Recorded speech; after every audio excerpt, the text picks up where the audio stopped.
talk about teaching practices post-pandemic. So we are not going to dwell much on that. And then what learning principles are there. Then we'll spend some time on Indian pharmaceutical industry, then reality check and how to make students industry ready. So, sir, can we go to next slide, please? So, post-pandemic, we have seen like the traditional classroom was teacher was a sage on the stage. So we know all of us have been teachers. So I was also in teaching. So we know that we used to stand on the platform and start the lecture, like either take down or today we are going to cover this topic and things like that. So after the pandemic, because of online teaching, now there's a concept called flipped classroom. So wherein the teacher has moved away from the center and he has become as the guide on the side rather than the sage on the stage. And the learning has become more collaborative. So if we see, sir, will you please click? So the training, the learning has become more inclusive. So there's inclusive teaching learning wherein the more stress is given on projects, tutorials, surprise tests, role plays, model making, seminars, and so on and so forth. Then the learning has become technology driven because of all the online things that we have to undertake. And also there's experiential learning. That means more and more stress is there on the models, model making or tutorials or actual hands-on training. So this is the change that we see post-pandemic in teaching practices. And if we go to next slide, then we will see the 12 principles of modern learning. So learning is broadly divided into three classes: inquiry learning, then self-directed learning, and social learning. So again, this is more like theoretical, but this is just for our information that inquiry learning, it involves compilation, contribution, combination, and change.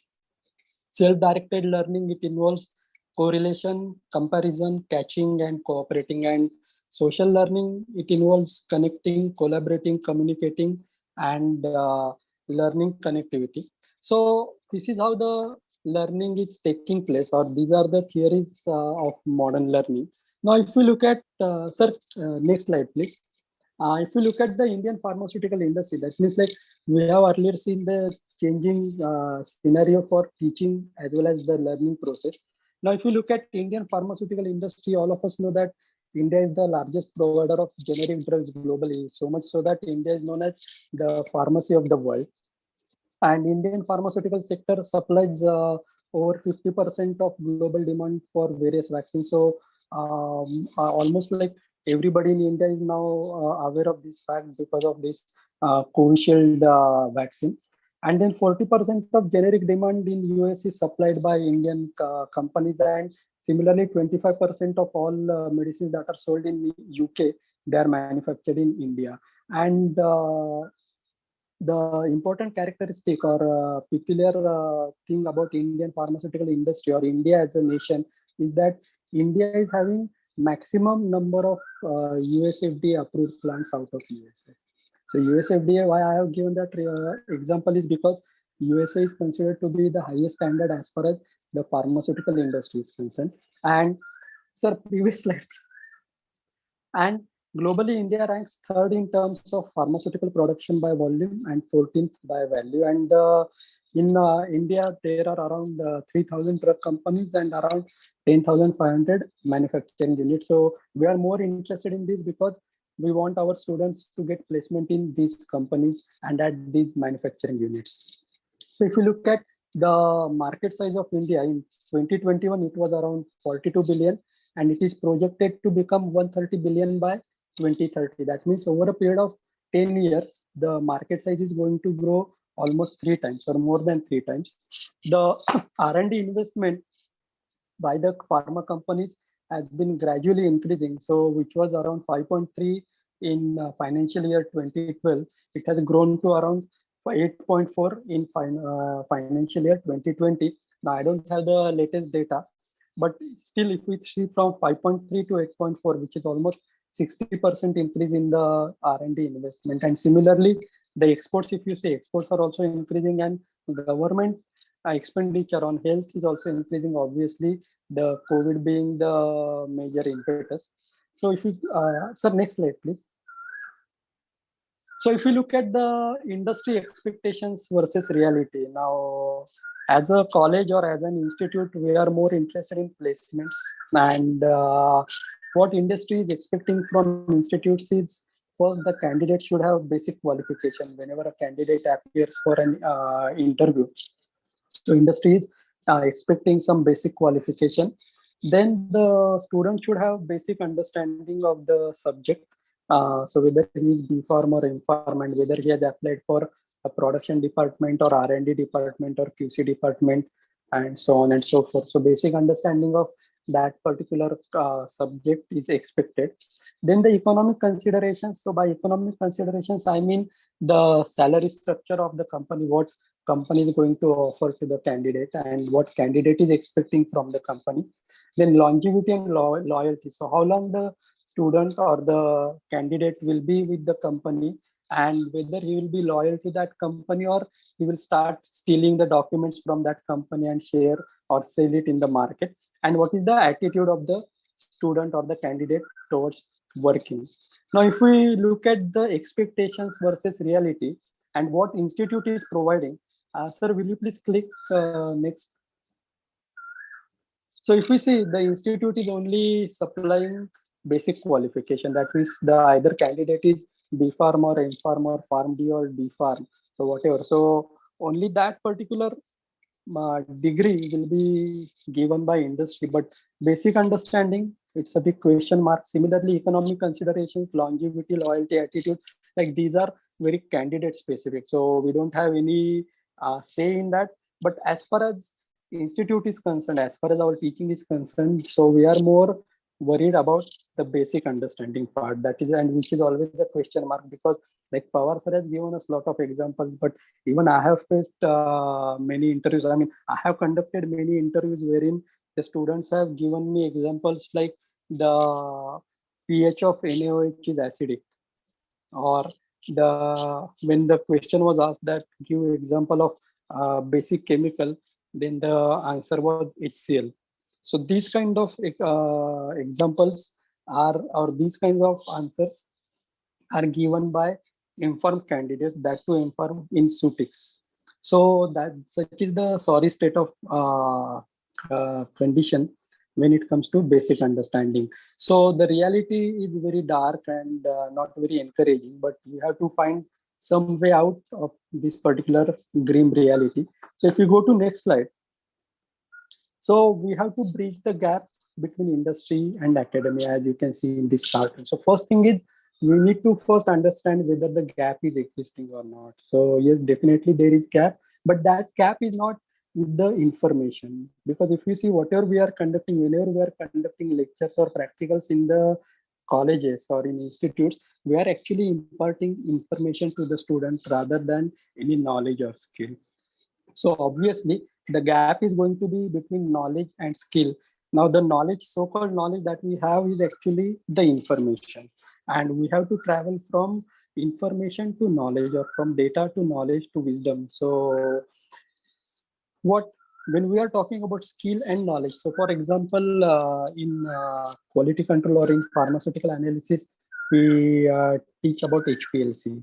Now, when we are talking about HPLC, we teach all the basics of HPLC, the principles of HPLC, how to conduct HPLC, and even to the extent of, like method development and related jargon.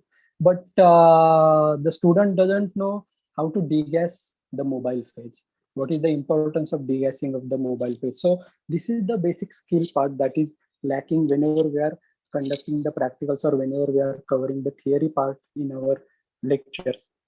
Then most of the time, as a teacher, we always have this thing that the syllabus is outdated.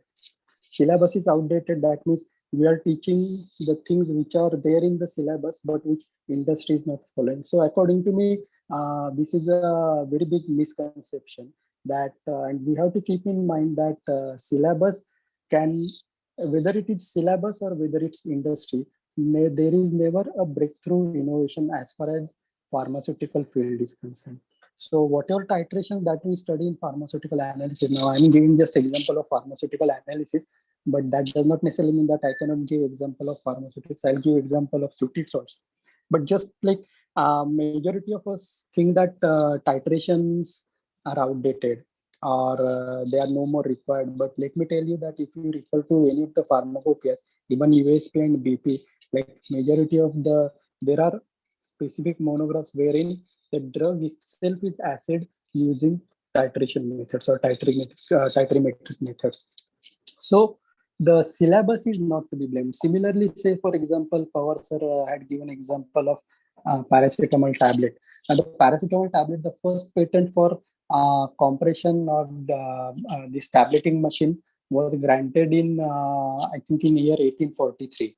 So that means since 1843, nothing has changed.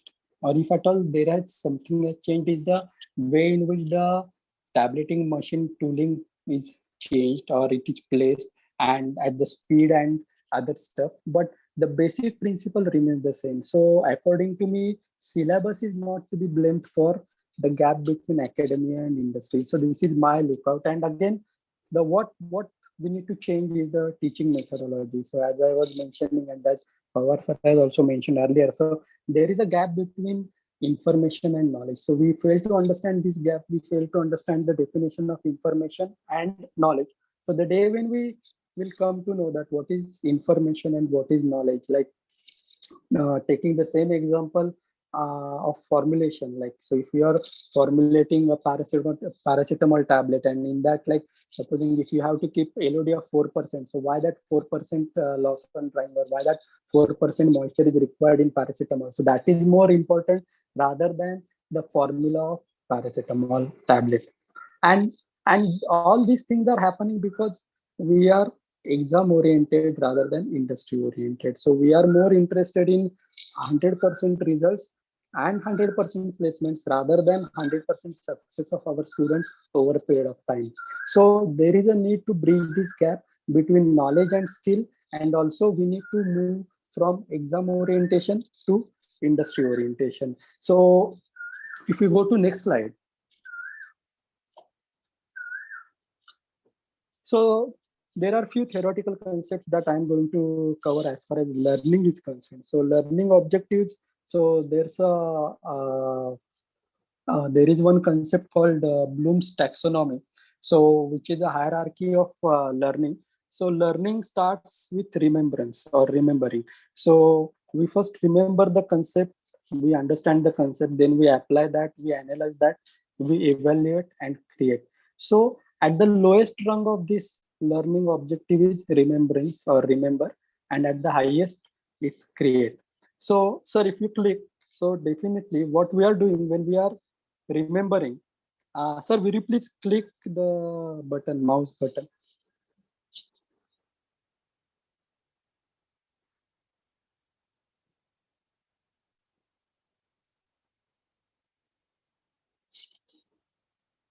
Kannur sir. Yes, thank you. So remembering is nothing but our exam orientation, whereas from understanding upwards to create its industry orientation. So learning objective should not be mere remembering a concept by the student, but the student should be able to understand that concept, utilize that concept, analyze that concept, evaluate, and create something out of that concept that he has learned. So we are still more concerned about the remembering part rather than creating part. So if you go to next slide. So this is another concept called known as cone of experience. So learning is broadly divided into passive learning and active learning. So what does this mean in this cone of experience, which was developed by Edgar Dale? So according to this cone of experience, we retain 10% of what we read, we retain 20% of what we hear, 30% of what we see. So once we have done that, so typically we will be able to define, list, describe, explain. So if you look at this, this is typically what we see in our theory exam: define so and so, or describe so and so, or explain so and so. Then Because of this flipped classroom after this pandemic, we have made a lot of changes in our classroom teaching. So there's more of video learning also now. So we retain almost 50% of what we see and hear. So if we watch videos or we go to exhibitions or we watch a demonstration, then we can demonstrate, applying, practice what we have actually seen and heard. And from that we go to active learning, which is 70% of what we say and write we are able to retain, and 90% of what we actually do we are able to retain. So in that case we can analyze, define, create and evaluate whatever we have done. So sir, please click only once. So as I said, like, this is what we do in theory exam. So the student reads and hears and sees maybe diagram in the textbook or diagram on the drawn by the teacher on the blackboard, and so on and so forth. So this is what is typically going to happen in theory exam. If you click next, sir, then the 50% of part what student sees and hears, so that is equivalent to practical exam. But it's a big question mark again, because as all of us know that in practical exam the unwritten rule is that we are not supposed to fail the students.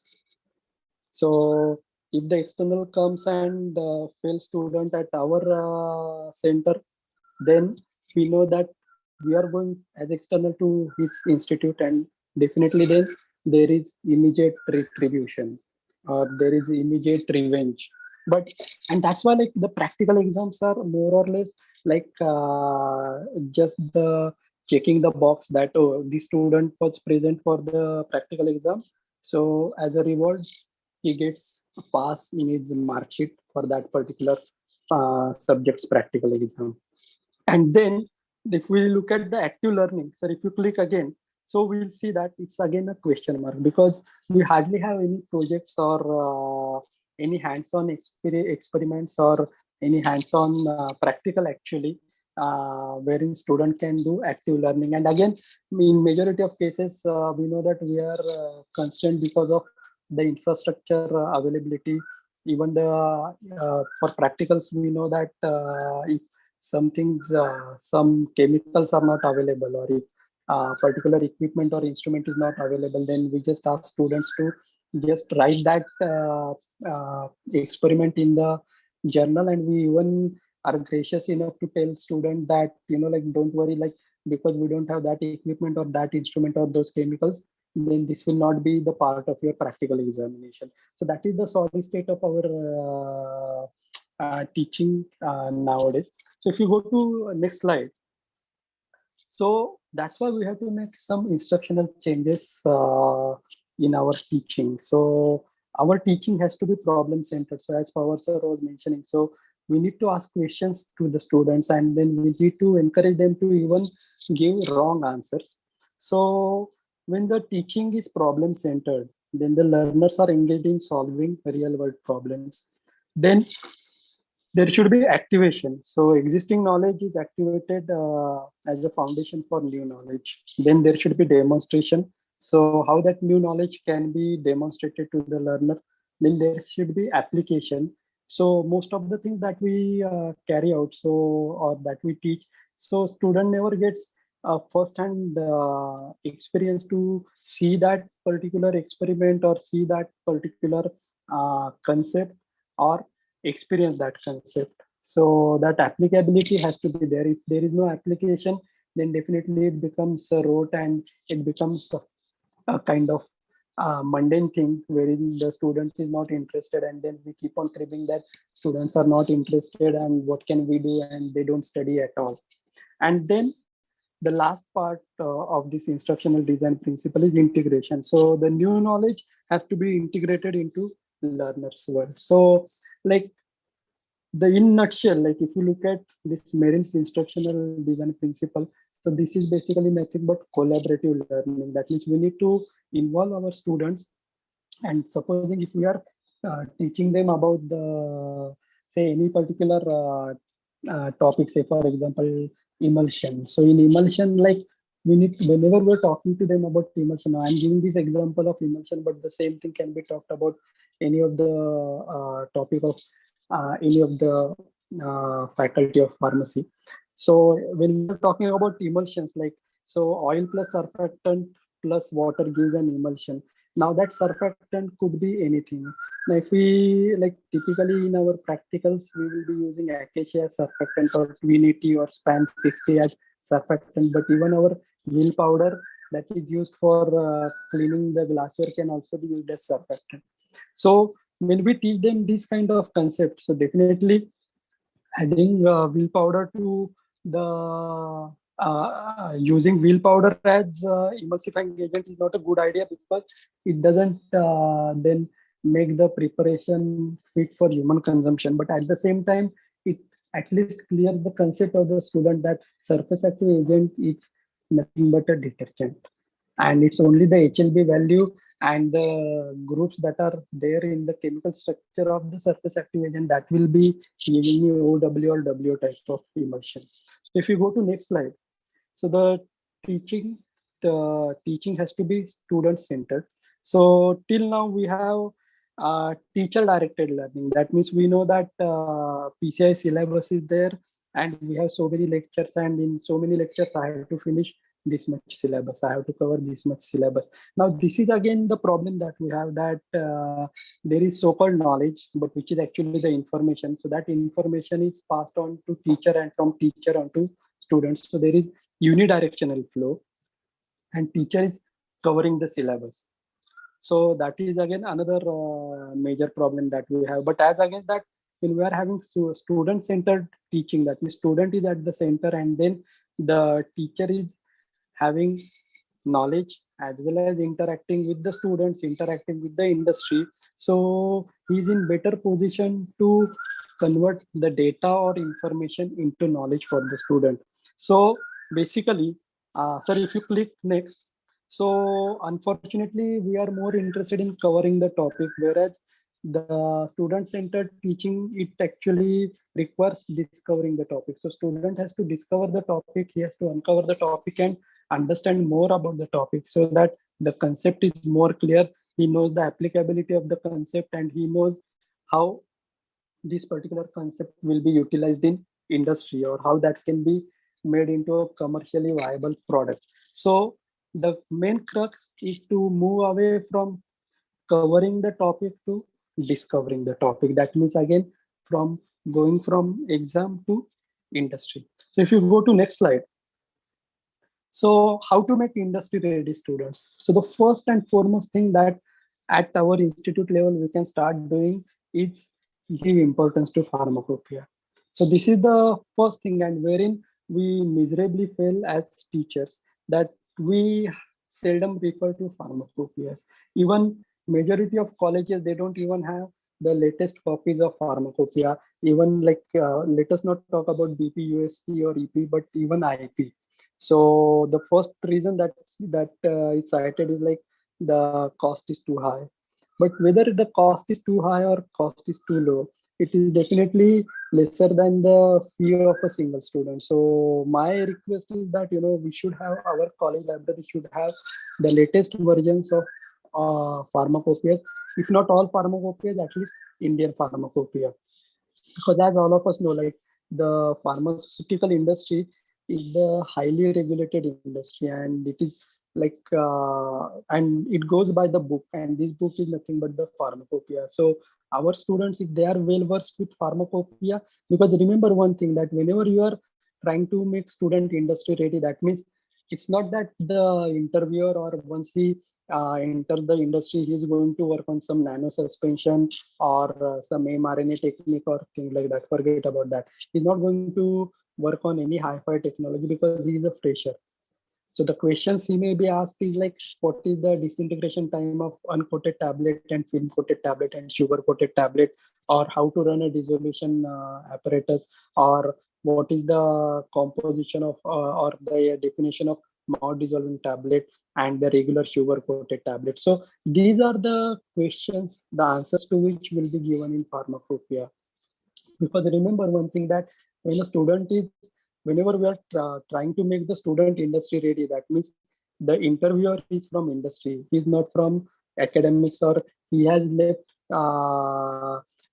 his education at least 20 years plus back. So first thing, the first baby step towards making students industry ready is we have to give importance to pharmacopoeia. Then another misconception that we have is the cartoon that I have shown. So again, this is taken from the website of one of the AICT sponsored seminars. So we think that the student is having 30 days mandatory internship. So once he takes that, undergoes that 30 days internship, then he'll be industry ready. But that is not the fact, because you cannot be industry ready in that small period of 30 days.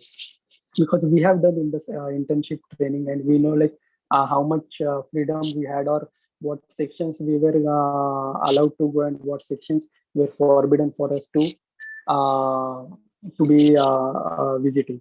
So how, so the first step, first baby step in making industry ready students is to pay attention to pharmacopoeia, to make students aware of pharmacopoeia, and to make them make it mandatory for them to refer to pharmacopoeias as often as possible.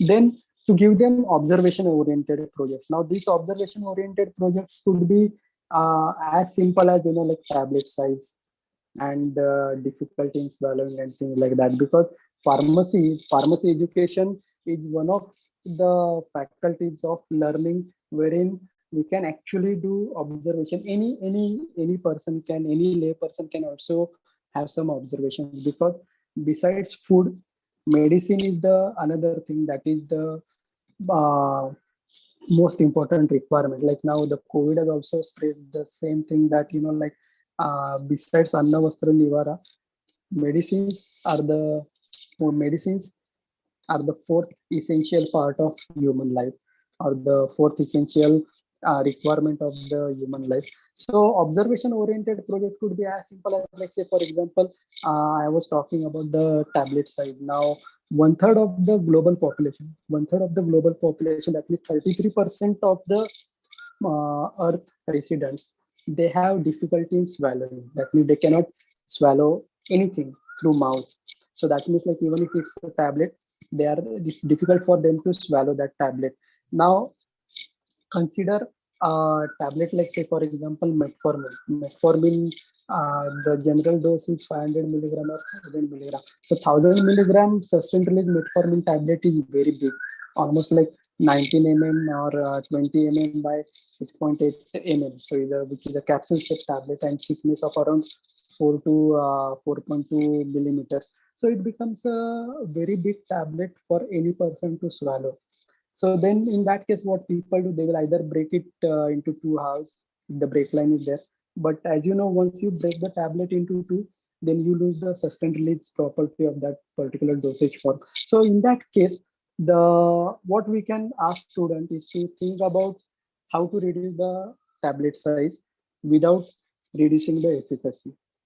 And at the same time, we should not overlook the commercial aspect of the observation oriented project that we will be given to the student, and also the practical viability and feasibility. That means the project should be having some commercial value, and at the same time it should be practically viable and affordable and feasible. So if we go to next slide, one such concept is design thinking. So design thinking, which involves empathizing, defining, ideating, prototyping, and testing. So there is a statement by Steve Jobs. Now again, I really don't know whether it is really Steve Jobs statement or not.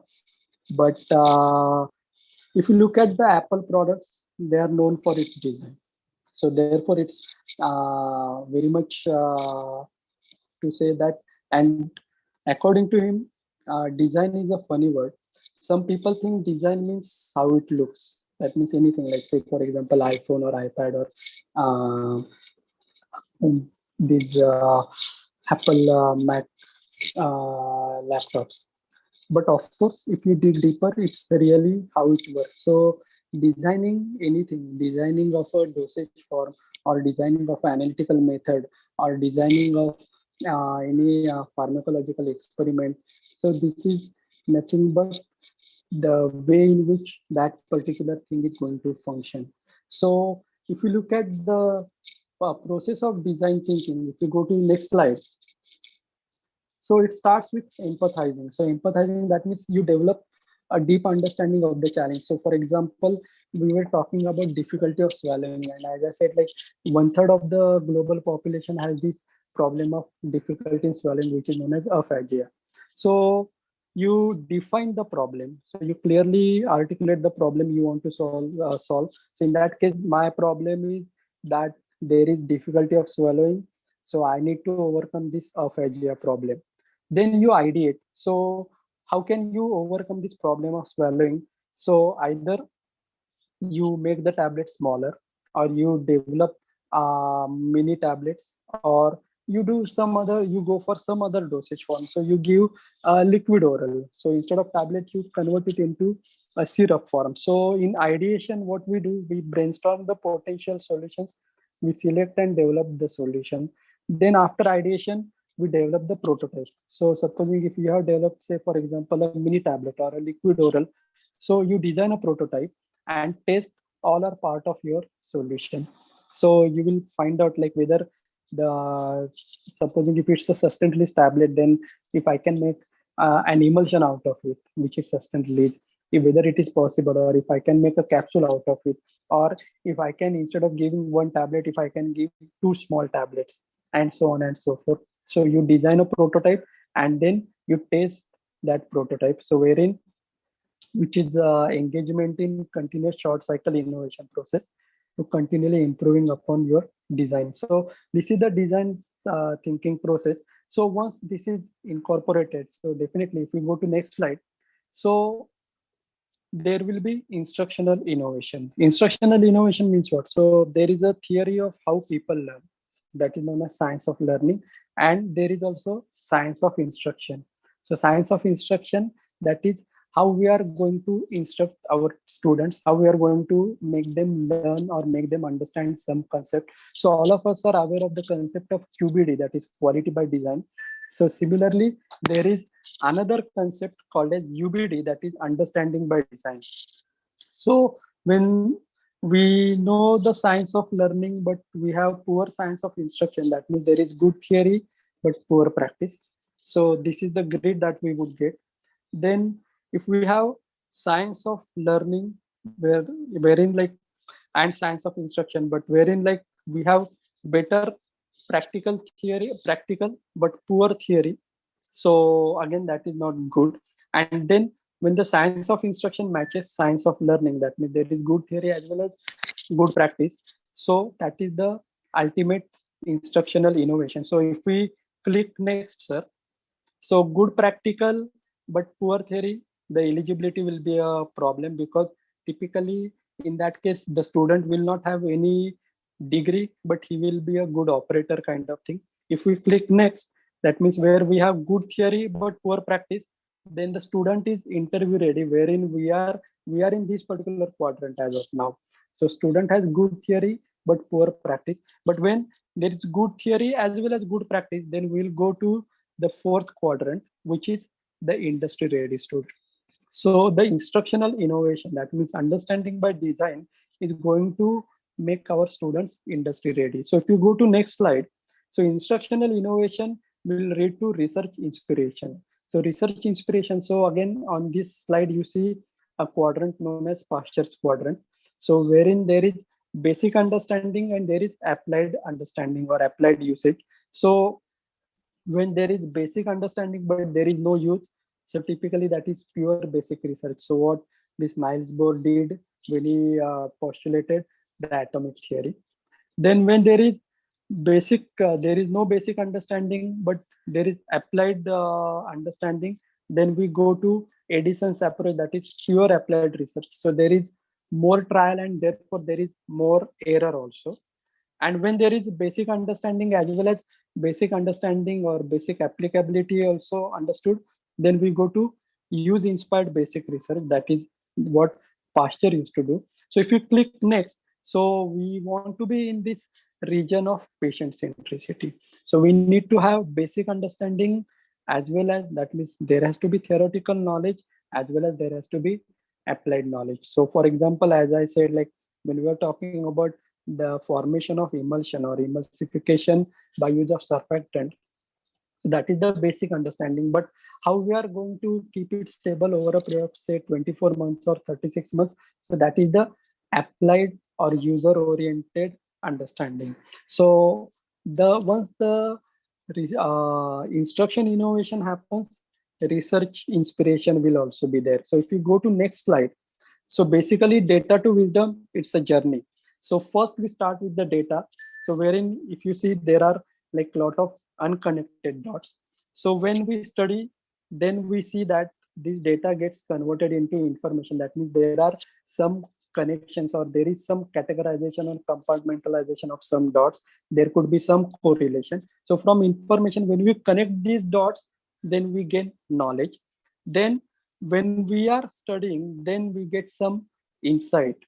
And then when we try to connect the insight, the dots of insights, then we gain wisdom. So ultimately, this journey from data to wisdom is nothing but the journey of, if you click next, then it is journey of getting away from exam oriented to industry oriented. So this is the last slide. So thank you very much for your time. So if you have any questions, please feel free to ask. Sir, this was awesome presentation. Very apt and very relatable. And very small also. Small or big, I don't think there will be problem, but it was relatable. And yes, we have to think now instead of just thinking that how we will make students industry ready. Yes, I think even when we are giving problems to even our MPharm students and our PhD students, I think these things we must consider.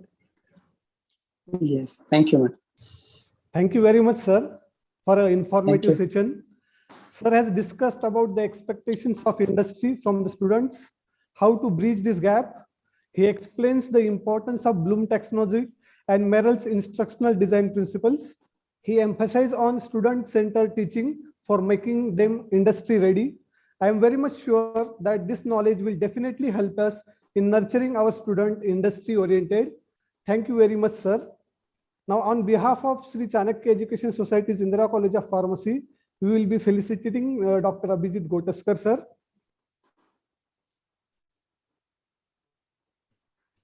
So thank you very much, sir, for sparing your valuable time. Thank you, sir. Thank you for inviting me. Welcome. So if anybody want to ask some questions, you can ask. You can write the questions in chat box and we will take one by one if anybody has to ask anything. And they can unmute themselves. We have made it open now. So they can Okay. directly ask if anyone is interested.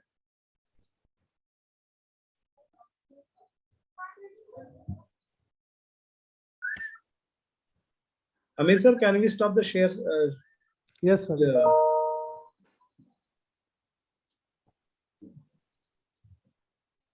Sir, understanding by design was something very fantastic. Yes, yes. Till now, only the quality by design is there, but until understanding by design is there, quality will never be assured. Yes. Yes. And I was very lucky to, roll the presentation, because then I could go through each and every slide in a very detailed manner. Thank you. Thank you. Actually, Gotaskar sir, what I feel, in a different manner, but will you please address our students once, because now we have told our teachers how to, design thinking and designing the curriculum in a different way. But even students, because they come from the varied backgrounds and they also don't understand the importance of learning. Mostly they study a month earlier, or month is also too much, maybe 8 days earlier and all. So the number of colleges will be more, the number of students coming out will be more.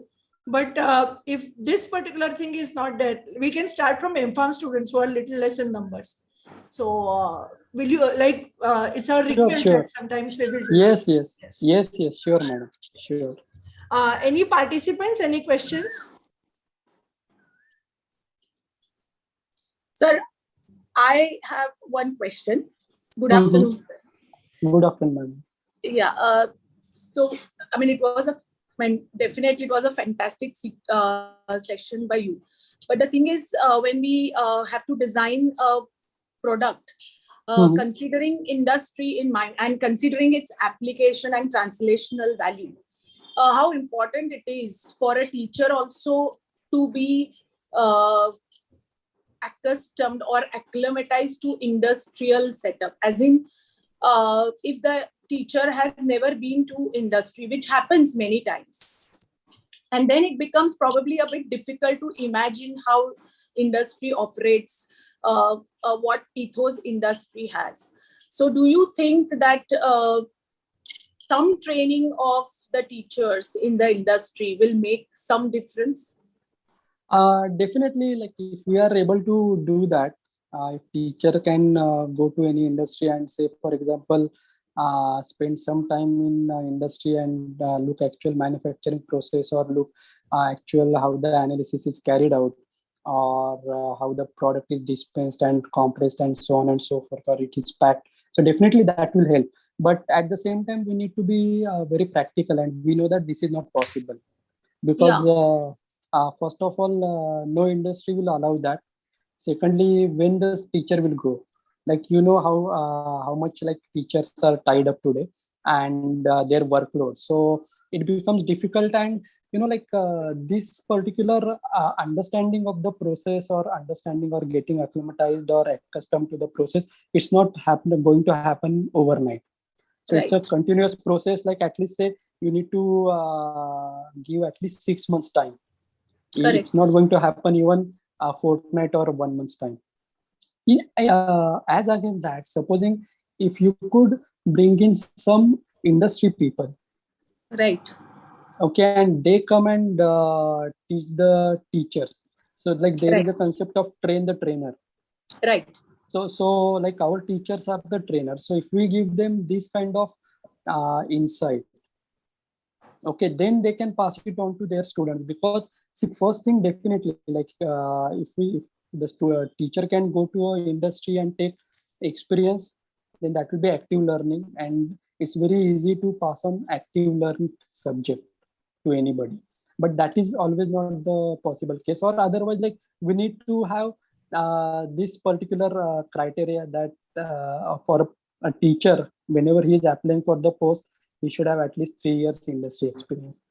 But we know that it is not possible, because if that person is having 3 years experience, industrial experience, he'll go to another industry. Why should he come Right. to institute? Right. True. So given all these problems that we are having, so the best solution for this, according to me, is to invite industry people and ask them to interact with our teachers, and to some extent to our students as well. Now again, they keep one thing in mind, that those who are working in industry, they may not be very good orators, Right. and in fact, like they might be having stage fright also. So Right. if so, in that case, what we need to do is, instead of having them stand on the stage, if we ask them to be, if we ask them to sit along with the participants, okay, so kind of collaborative Right.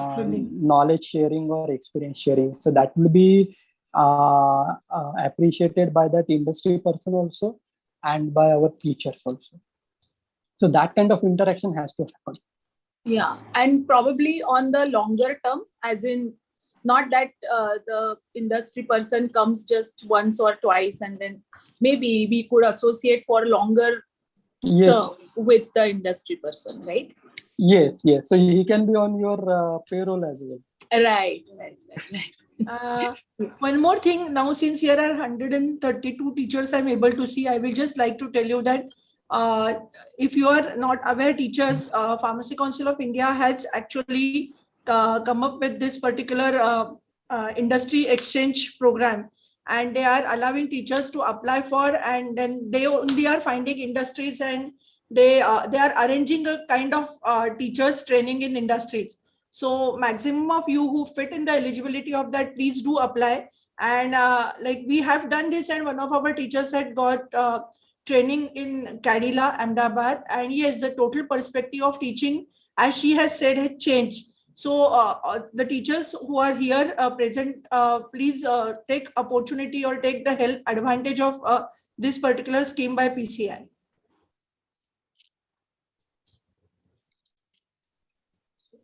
Have we shared the feedback link?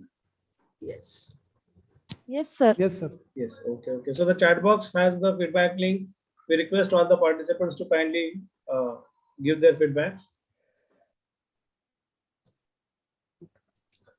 So here we comes to the end of today's session. Tomorrow we will start the session at 11 a.m. sharp. You all are requested to join at 10:45 a.m. A separate Zoom link will be provided on Telegram group for joining you all. Thank you. Thank you, everyone. Thank you. Thank you. Thanks a lot. Thank you.